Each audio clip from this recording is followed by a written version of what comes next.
Star Wars Battlefront 2 has been absolutely shredded online for the past couple of weeks because of its atrocious loot box system. But don't forget, it's far from the only game to push its luck with this sort of thing. Call of Duty WW2's loot boxes are, so far, not causing much of a fuss. But is that about to change? Although the game didn't launch for them, microtransactions are now available in Call of Duty WW2. Activision's latest big shooter arrived on November the 3rd, but so far, thanks in part to some wonky online issues, microtransactions have not been active in the game. But that's just changed. The prices range from $1.99 to $84.99. That's pounds, not dollars, by the way. Right now, these microtransactions let you buy the wonderfully titled CoD points, which you can spend on supply drops or loot boxes, as they should be known. Sledgehammer Games did reassure fans before the game's launch that these supply drops would only contain cosmetics, like calling cards and emotes, and that's not really the kind of thing that usually gets your community up in arms. But those assurances haven't exactly panned out. It now appears that you can, in fact, get XP boosts from supply drops too, so it's not just cosmetic shite anymore, it's very real gameplay benefits that, remember, you can pay for. But it doesn't stop there, of course. Data miners who dove into the bowels of the game to see what's going on have found some as yet unreleased content that has sparked full-on pay-to-win fears for the game. Currently, only rare supply drops are actually available in the game, but the data miners have found other classes of supply drops in the game labelled legendary, epic, and crucially,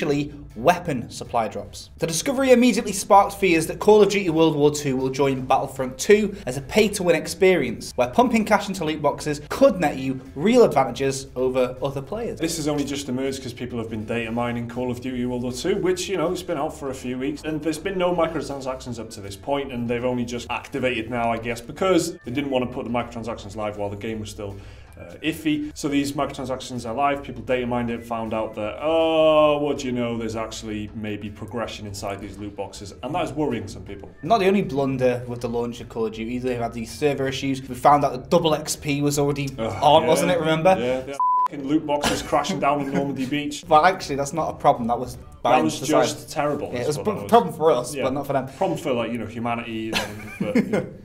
You already know that. This is one of the many Call of Duty launch issues that they've had, and it looks like the weapon crates could be new, more powerful weapons. Could also be just like cosmetic crate stuff though as well, couldn't it? Yeah, I mean, yeah, I guess we should have maybe done some research, but maybe they are weapon skins, they're just called weapon crates. But I think the way that they're tiered, you know, it's this rare, legendary, epic, and then weapon, that kind of sets alarm bells ringing. And I think people are justified to at least be afraid of what this might be, because it certainly is concerning given everything that's happened. Who knows when they added these things into the game in the first place, if indeed these are like weapon kind of models that you get in the loot crates, if they are actually weapon items that you can use in the game. They might have been in there long before all the Battlefront controversy. It might have just been in one of the early builds of the game. They intended to activate it after launch. But given everything that's happened in the last week or so, maybe they're not so keen to do that anymore because of everything that's happened to EA, and maybe they'll think, well, hang on, maybe we'll just leave it as it is for a little while and see what happens. With Belgian, Hawaiian and Australian authorities and lawmakers all coming out in the past week to label in-game loot boxes as gambling, it does seem the tide is really starting to turn against the likes of EA and Activision on this issue. EA have, of course, removed microtransactions from Star Wars Battlefront 2 for the time being, amidst all the controversy, and their share price has taken a massive hit as a direct result of this mess. Well, not content to go down without a fight, the Entertainment Software Association, the ESA, which is the trade association representing all the big games publishers and developers in the US, it's revealed the conclusion of its investigation into loot boxes, and surprise, surprise, the ESA doesn't think that loot boxes are gambling at all. In a statement to Glixel, the ESA said, quote, "Loot boxes are a voluntary feature in certain video games that provide players with another way to obtain virtual items that can be used to enhance their in-game experiences. They are not gambling. Depending on the game design, some loot boxes are earned and others can be purchased. In some games, they have elements that help a player progress through the video game.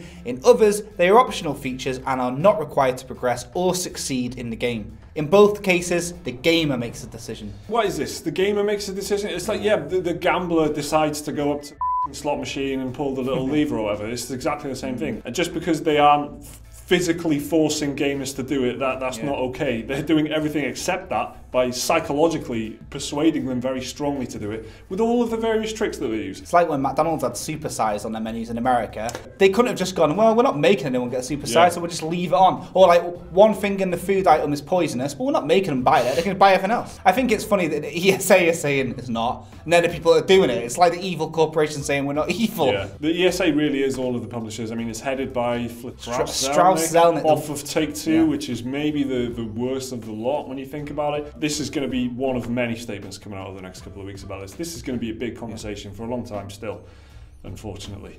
I find it interesting that you say Strauss Zelnick's part of it, because it's just like a different name. ESA, no one's going to think, exactly. Take-Two, but it's like a conglomerate of all the evil psychopaths that run the publishers. Evil psychopaths. Please don't sue me. And talking of evil psychopaths, let's take a look at some of your comments. Okay, first up on our How to Stand Up to the Rampant Greed in the Gaming Industry video, Bad Magic account says, you guys are a pitter. I just had to remove Adblock Plus and install just plain Adblock so I could whitelist your channel. Keep up the good work. First question, what's a pitter? It's like a bread. It's a great bread, yeah, but it just feels like an odd compliment, if it is indeed a compliment. I was trying to think, like, could autocorrect... You guys are a pitter. You guys are a bread traditionally served with a kebab, so I've took away Adblock. It's decent with chips and cheese as well. You want to get chips and cheese in a pita bread, mate? All our Greek fans are like... Yeah. That was a worryingly close to the real deal noise there, mate. So you just need to burp and then worked it into a sentence. Yeah, that is acting. Commenting on our IO Interactive video, Artem Schmeriger says, I think No Pants Tuesday should be a thing. I think, Artem, you should stop commenting on our videos. If you don't have a job and you live with your parents, that can be your life. That basically just is a weekday, isn't it? Yeah. Next up on the loot boxes just became a huge gamble for game makers. Justin White. I can't remember what the video, I can only remember. Do you just make yourself laugh like that much?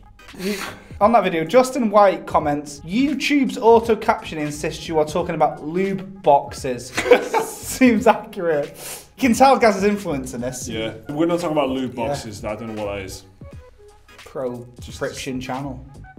Commenting on our CD Projekt response video, Gonza565 says, you guys are like the Chuckle Brothers of gaming news. That's good, because that's not me, so I'm not part of that. Chuckle Brothers, for people that don't know, which is probably going to be like anyone who's like young, anyone who's not British, they're these two weird men with moustaches. Which for some reason were a British children's TV institution. Like they're just two men that go around trying to do things and fail miserably. Not like Mr. Bean or nothing, it's even weirder. It's incredibly low stakes as well. It's like carrying two-seater sofas and through doors and stuff like that and not being able to manage it. And they always wear fleeces as well. Yeah. Last up this week on a CD Projekt sent us a private response. Here's what it said. Video. Yasuki Kitagawa says, Gareth, you have one hell of an Adam's apple, mate. Love you, dude. I mean, Gareth's not here, so I'll accept the award for him.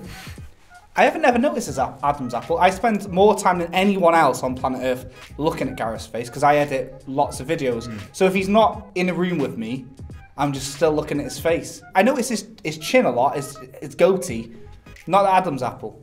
I don't know. You must have really been looking. That's a comment. Yeah, that was weird.